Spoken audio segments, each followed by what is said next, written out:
Olá, mulheres queridas. Então, vamos para a terceira parte do livro Uma Mulher Controlada pelo Espírito. Vamos falar hoje sobre a mulher solteira. Nós, as mulheres, somos muito afortunadas. Deus não faz acepção de idade, sexo ou posição. Ele pode mostrar-se poderoso tanto para as mulheres solteiras como para as casadas. Todos os membros do sexo feminino passam parte da sua vida solteira, algumas mais tempo que as outras, mas todas recebem a mesma orientação. Independente do seu estado civil, Gálatas 5:25 vai dizer: andemos no Espírito. Essa ideia antiga de que somente as mulheres mais velhas, casadas, podem ser cheias do Espírito, não é realmente verdade. Vou relatar sobre uma meiga jovem. Há vários anos atrás, quando nossos filhos eram pequenos, contratamos uma jovem para ficar com eles, quando saímos certa noite. Então, quando regressamos, ainda tivemos tempo para uma rápida conversa com ela. Indagamos acerca dos seus estudos, familiares, etc. Depois abordamos a questão do seu relacionamento com Cristo. Ela respondeu prontamente: sou crente, mas não quero ser muito espiritual por enquanto, só depois que eu ficar mais velha. Primeiro, eu quero gozar um pouco a vida enquanto eu sou jovem.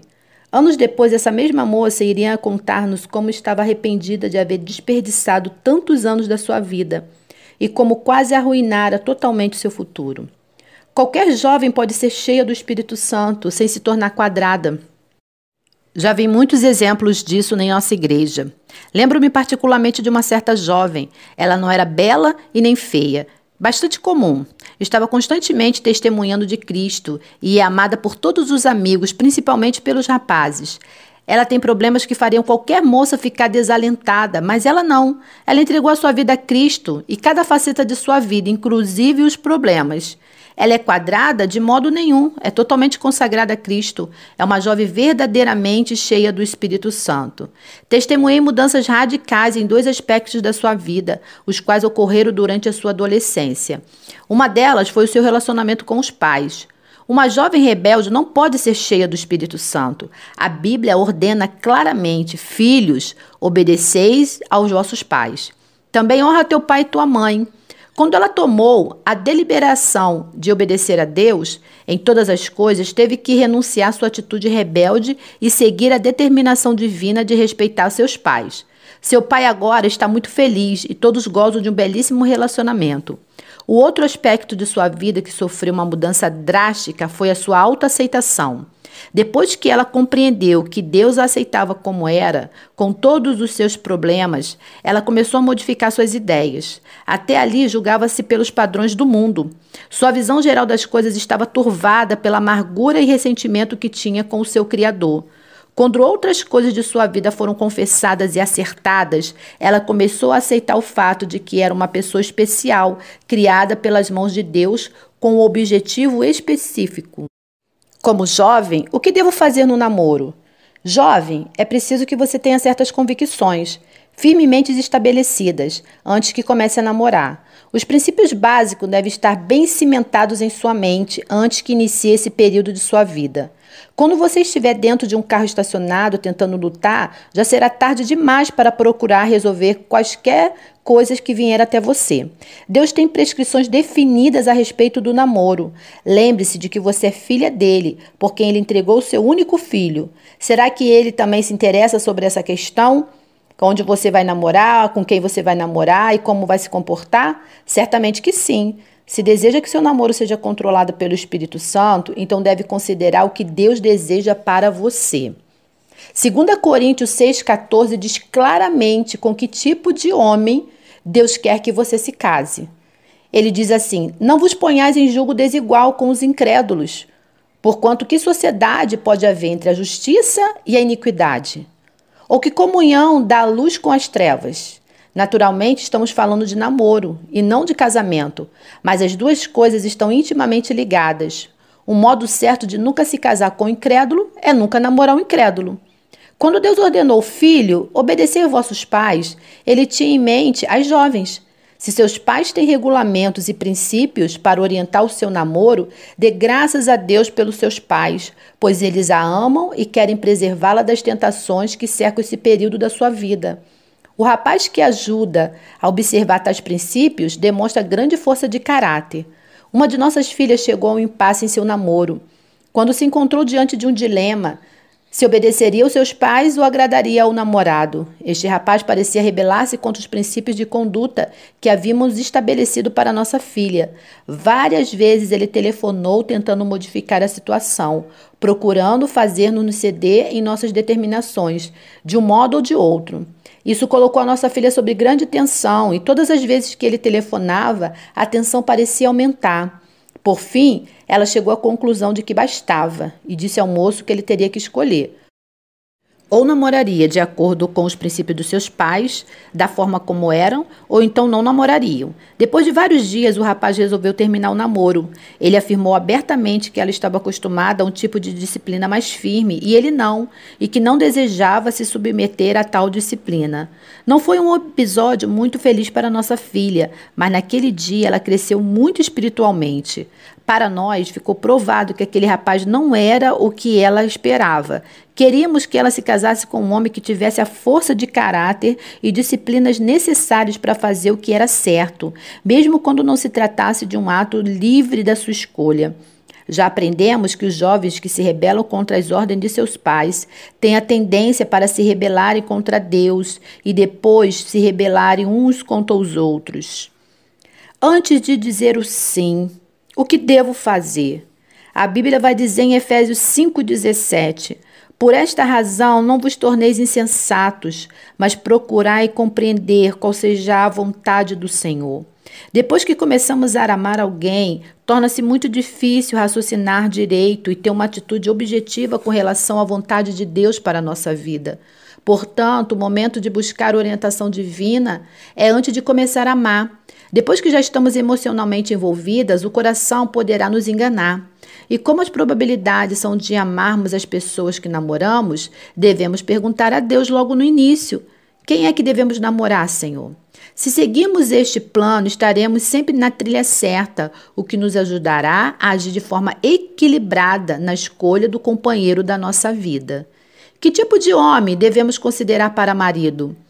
Procurar um rapaz alto, moreno, simpático? Isso não é o suficiente. Tais características duram pouco, já que nem todos os rapazes altos, morenos e simpáticos acabam sendo bons maridos. Lembre-se de que este homem dos seus sonhos será aquele que irá sentar-se à mesa com você todos os dias. Ele estará ali para vê-la em seus bons e maus momentos. Haverá dias que ele não será o homem dos seus sonhos, a não ser que esses sonhos sejam pesadelos. Mas você estará casada com ele para os bons e maus momentos, na riqueza e na pobreza, na saúde e na doença, até que a morte os separe. No momento desse, a altura dele, a cor da pele, a sua simpatia não tem nada a ver com o modo como ele se comporta como marido dia a dia, ano após ano. Como ele realmente é? Procure enxergar o que há por trás da sua aparência exterior e veja como ele é no seu coração. Ele é um homem íntegro e de bom caráter? Como é o seu relacionamento com Jesus Cristo? Participa ativamente do trabalho de uma igreja que crê na Bíblia integralmente? Ele é bondoso, atencioso com as pessoas? Como ele trata a mãe dele? Ele fala apenas de si mesmo? Quanto interesse ele demonstra pelos seus problemas? Ele consegue controlar a atração física que sente por você? Ele tem consideração pela reputação e dá valor aos seus princípios e conceitos de moralidade? Ele a trata com cavalheirismo? Ele está disposto a amá-la como Cristo amou a igreja? Moças, examine cuidadosamente, façam todas as perguntas que acharem necessárias. É muito melhor fazer essas perguntas agora do que vir a desejar no futuro que as tivesse feito. De todos os temperamentos, a mulher melancólica é a que mais provável tem de fazer perguntas e mais perguntas. Ela está à procura do homem perfeito. Ela pode começar a amar um rapaz e crer ser esse o homem ideal e irá descobrir que ele é um ser humano e tem muitas fraquezas. Ela então estará inclinada a terminar o noivado e desmarcar o casamento. Ela vai preferir fazer isso do que abandoná-lo depois de casado. Entretanto, ela precisa compreender que o Espírito Santo é capaz de mudar todo e qualquer relacionamento se entregarmos a vida para ele, pedindo a plenitude do Espírito para mesclar bem os seus pontos negativos e positivos e unir os dois em uma só pessoa. A mulher melancólica pode ser vista como uma mulher melancólica e inamistosa, o que não é verdade. Os rapazes se sentem pouco à vontade do seu lado, ela parece solitária e pode não estar muito prontos a convidá-la para o encontro. Sua personalidade e sua vida social poderiam melhorar bastante se ela confiasse em Deus para que ajudasse a cultivar uma atitude mais simpática e expansiva. A mulher fleumática provavelmente deverá ter vários namorados, pois é uma pessoa de fácil convivência, muito agradável. Entretanto, ela é tímida, falta confiança. De todos os temperamentos, ela é que provavelmente mais se surpreenderá quando o rapaz lhe pedir que se case com ele. Ela se indagará: por que foi que ele me escolheu? Numa pesquisa que eu e meu marido realizamos recentemente, colhendo materiais para o nosso livro O Ato do Casamento, descobrimos que o número de mulheres fleumáticas que mantiveram relações sexuais antes do casamento foi bem maior do que homens fleumáticos. Isso acontece porque geralmente elas namoram homens de temperamentos mais fortes e, em geral, estão sempre ansiosas, pensando em como agradá-lo. Portanto, cedem mais frequentemente e às vezes até contra suas convicções. É neste ponto que ela precisa urgentemente da sabedoria esclarecedora do Espírito Santo para saber discernir qual é o plano de Deus para a sua vida. Não há necessidade de que ela seja arrebatada pelas emoções do seu namorado. Deus pode lhe dar estabilidade e ajudar a fazer uma avaliação correta do quadro geral e fazer uma entrega total ao seu marido somente dentro da perspectiva de Deus. A mulher colérica. A mulher colérica é o tipo de jovem que quer casar-se logo para seguir adiante seus planos. Ela tende a casar-se apressadamente, sem avaliar os prós e os contras, sem fazer uma avaliação cuidadosa do seu relacionamento e do seu futuro com aquele homem. Provavelmente, ela está confiando de que poderá resolver qualquer problema que porventura surja no futuro. Sua grande dificuldade a esta altura é aquietar-se e esperar a orientação do Espírito Santo para a sua vida. Deus tem um plano para ela e ela precisa agir de acordo com o cronograma divino. A mulher sanguínea. Já esta, por natureza, é uma pessoa tanto amável que provavelmente irá amar várias vezes antes de firmar-se com alguém. Ela é tão afável e expansiva que muitos rapazes pensarão que ela é namoradeira e se sentirão atraídos por ela. A moça tem que aprender a distinção entre namoradeira e orgulhosa. Existe um meio termo que pode tornar uma mulher verdadeiramente livre, em vez de inibida, acanhada e até agressiva. O amor de Deus em sua vida refletirá com uma afabilidade cálica e genuína, e o seu espírito simpático lhe proporcionará um equilíbrio adequado em suas amizades. E como essa mulher é ingênua e por muitas das vezes infantil, ela necessita de uma cerca de proteção especial, que lhe será dada pelo Espírito Santo. Ela é facilmente influenciada pelos outros e pode tomar decisões erradas que afetariam toda a sua vida. Seu coração compassivo e bondoso pode levá-la a casar-se com alguém apenas por pena e não por amor. Essa mulher precisa ser uma namorada cheia do Espírito Santo, como todas as outras e todos os outros temperamentos. Mas ela, mais do que todas, precisa do auxílio divino para cultivar convicções fortes e força de caráter para observá-las. O que vamos abordar agora pode ser um pouco neufrágico para algumas pessoas, como ser controlada pelo Espírito Santo diante de uma tentação inconsciente. Devemos colocar, sim, o Espírito Santo em todas as esferas da nossa vida. E o que fazer com a questão de excitar um rapaz? É triste dizer, mas algumas moças e mulheres crentes são muito descuidadas a respeito disso. Já vi mocinhas bonitas se comportarem de maneira a excitar rapazes, criar problemas de lascívia, pensamentos impuros. Uma encantadora jovem estava saindo do culto certa vez, segurando o braço do seu namorado, caminhando despreocupada, permitindo que os seus seios roçassem no rapaz. Será possível que ela não percebia o mal que estava causando a ele? Em outra ocasião, vi uma jovem encantadora sentada bem junto do seu namorado na igreja. Em dado momento, durante o sermão, ela se inclinou, colocou a mão na perna dele. Foi um gesto parecido muito inocente, mas era quase possível ver as fagulhas saindo daquele banco. Uma coisa que todas as moças deveriam conservar em sua mente é que seu corpo é templo do Espírito Santo. 2 Coríntios 6,16 declara: porque nós somos santuário do Deus vivo. Como ele próprio disse: habitarei e andarei com ele, serei o seu Deus e eles serão o meu povo. Nós somos propriedades de Deus e nós somos proprietários do nosso corpo. Somos comprados por um preço, portanto temos que glorificar Deus com o nosso corpo. Isso nos leva a outro assunto. Como eu devo me vestir? Existem 3 modos de se vestir: o estilo excitante, sedutor com apelo para o sexo; o estilo livre, que não seduz ninguém nem atrai, que geralmente não é muito adequado, mas permite à mulher ficar na dela e manifestar sua rebeldia; o estilo feminino e recatado, que é belo e condizente para quem os usa. O estilo sexy é representado por saias curtas, shorts, roupas justas demais, o abandono do sutiã, decotes baixos que pouco deixam de resto para a imaginação masculina, acabam se tornando mais sedutores do que bonito. O estilo livre pode ser qualquer coisa, desde uma calça jeans desbotada até as roupas com estilo bem masculino. Esses 2 modos de se vestirem pode até atrair os olhares dos passantes, mas nunca a admiração. O estilo feminino é representado por roupas recatadas, que sejam elegantes, bonitas e que apresentem a mística feminina, que enaltece o homem. Precisamos ser recatadas, belas, atraentes e, acima de tudo, feminina, como Deus nos fez. Por que você se veste do modo como faz? Considere isto seriamente e dê a si mesmo uma resposta honesta. Será porque você considera apenas um objeto sexual? Isso é tudo que você tem para atrair o homem de quem gosta? Sua aparência certamente revelará isso. Ou será que você está feliz de ser mulher e representar a Deus com o tipo de roupa que você veste? Em alguns casos, eu acredito que algumas mulheres não estejam conscientes do efeito que as suas roupas produzem nos homens. Recentemente conheci uma mulher assim. Ela era uma boa crente, muito ativa em sua igreja, provavelmente uma das mais fiéis visitadoras evangelísticas. Entretanto, as roupas que usavam começavam a se constituir um problema para alguns homens. Usava vestidos extremamente curtos que deixavam à mostra grande parte das suas pernas bem feitas. Por fim, o pastor resolveu falar-lhe em particular acerca do tumulto que estava causando e orou para que não se ofendesse, mas que aceitasse aquilo que ele iria dizer com a atitude certa. Esta senhora não tinha a mínima ideia do problema que estava criando, nem de que suas roupas eram escandalosas.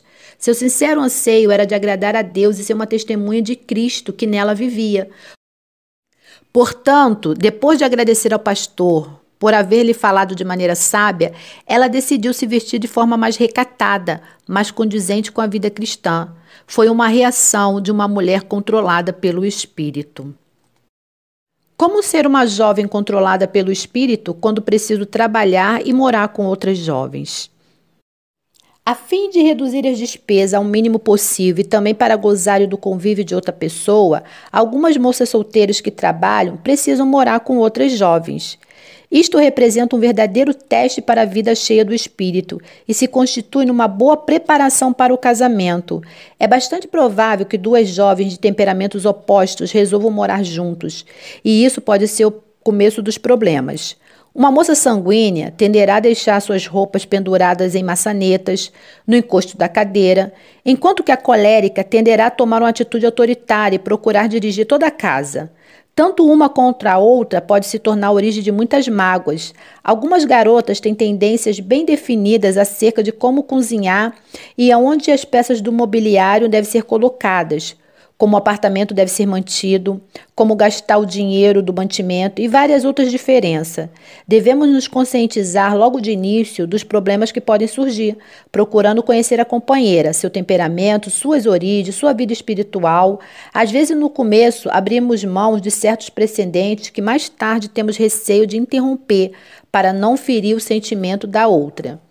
Muitas das pessoas que frequentam os seminários da família Vida, em que eu e meu marido damos preleções, são solteiras e lucram imensamente com o estudo dos temperamentos, pois aprendem a viver com outras pessoas. Esse estudo também é uma boa preparação para o casamento. É simplesmente uma questão de aceitar os pontos negativos e positivos de outras pessoas. Peçamos ao Senhor que nos conceda sabedoria e mansidão e, acima de tudo, encaremos um momento de cada vida sob o controle do Espírito Santo. Estejamos cautelosas também quanto a uma ligação física imprópria entre companheiros de quarto. É triste dizer, mas isso acontece no mundo de hoje, principalmente se uma delas sente muita solidão, é excessivamente afetuosa e insegura. Isso não acontecerá quando 2 pessoas são controladas pelo Espírito Santo. O segredo, então, é manter um relacionamento certo com o Senhor. Ele deve vir sempre em primeiro lugar. O sexo para a mulher solteira. Como ser controlada pelo espírito nessa área? Deus nos ama e está interessado em nosso comportamento sexual. Afinal de contas, foi Ele quem criou o sexo. Não corramos à frente do que Ele tem preparado para nós. As mulheres têm o mesmo impulso sexual que Deus concedeu a todos os seres humanos.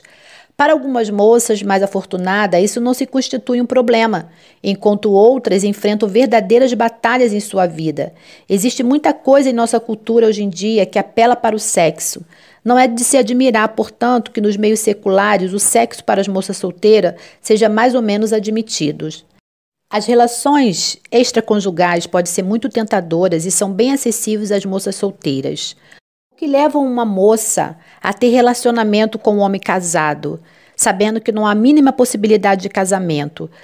Talvez muitas delas ajam assim porque se sentem desesperadamente só e pagam qualquer preço por um pouco de carinho, embora saibam que é apenas temporário. Para o homem, o sexo pode ser uma atividade completamente à parte de sua personalidade, enquanto que para a mulher, com seu complexo sistema emocional, o sexo envolve toda a sua existência. O Dr. Collins menciona que as mulheres afirmam que as ternas promessas de carinho são agradáveis, mas o ato propriamente dito provoca uma pergunta: é só isso? Deus tem conceitos bem definidos a respeito dessa questão. 1 Coríntios 6,13, parte B diz: porém o corpo não é para a impureza, mas para o Senhor, e o Senhor para o corpo. Fugir de toda impureza. Qualquer outro pecado que uma pessoa comete é fora do corpo, mas aquele que pratica a imoralidade peca contra o próprio corpo. Paulo diz que alguns de vocês foram adúlteros, impuros, mas que agora foram perdoados, santificados, justificados no nome do Senhor, pelo Espírito de Deus. Isso não deixa margem para o sexo pré-matrimonial, para a mulher que deseja ser uma pessoa cheia do Espírito Santo. Alguns podem pensar que esse tipo de conceito é muito puritano, pois, afinal de contas, o sexo é algo que deve ser apreciado e satisfaz o impulso necessário que nos foi dado por Deus. Mas um detalhe que o mundo raramente menciona é quando advoga a causa do amor livre e da promiscuidade. É o terrível aspecto do sentimento de culpa que os acompanha. A Bíblia ensina que o sentimento de culpa é pior do que tudo. O homem possui uma consciência que o acusa ou absolve, uma base em seu comportamento. Romanos 2,15 fala sobre isso. De modo prático, essa acusação torna insatisfatória o êxito de uma ligação sexual quando comparado com o peso da culpa que ele gera. A experiência sexual ilícita dura alguns segundos, comparado ao peso de culpa que tem que ser suportado durante muito tempo. Outro fator que temos que considerar é que é impossível a um cristão experimentar crescimento espiritual enquanto transgride os princípios divinos com relação ao comportamento sexual. Tenho conversado com muitas moças solteiras que passaram por períodos de depressão e de frieza espiritual, depois descobriram que o causador disso tudo foram os erros cometidos no uso do impulso sexual. Certa vez, uma jovem crente fez a seguinte oração: Senhor, ajuda-me a preservar o meu corpo para aquele que tu estás preparando para mim e ajuda a ele preservar o dele também somente para mim. O relacionamento afetuoso que há entre nós e Deus dura eternamente. Se Ele a chama para ser solteira, chama para um relacionamento belo e todo especial com Ele. Você pode, enquanto estiver solteira, dedicar-se a servir ao Senhor e agradar somente a Ele. Não obstante, cada um de nós é responsável pelo seu próprio relacionamento com Cristo.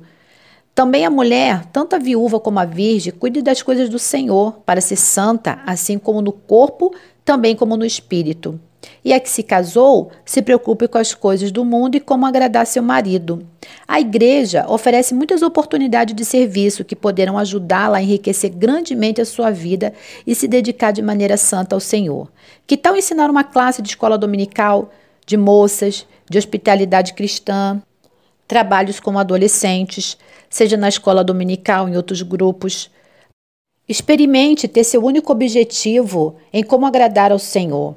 A vida de uma moça solteira é aquilo que cada uma faz dela. Pode ser uma experiência plena, rica, gratificante, ou então uma vida de autopiedade e tristeza. Eu conheci uma jovem de 26 anos que estava tão aflita para casar que assustava os rapazes. Ela estava tão obcecada pela ideia de casar-se que não se via só o resto da sua vida. Outra jovem mais moça que ela, há 3 anos, estava passando por sérios problemas já no casamento. Certo dia, quando parecia que chegava ao auge do tormento, ela foi à casa da outra para desabafar. Depois de escutar aquela moça casada contando todos os seus problemas durante 2 horas, a solteira concluiu que ela não estava tão mal assim. Seu apartamento passou a ser um paraíso de paz. Suas paredes, um lugar de tranquilidade e paz, em vez de um poço de solidão. Ela aprendeu a ficar satisfeita como ela estava e esperar em Deus. Filipenses 4:11 vai dizer, porque aprendi a viver contente em toda e qualquer situação. Bem, mulheres queridas, terminamos aqui a terceira parte da leitura deste livro maravilhoso, no qual falamos sobre como as solteiras podem ser controladas pelo Espírito. No próximo capítulo estaremos falando sobre como as mulheres casadas também podem ser controladas pelo Espírito Santo. Até a próxima leitura.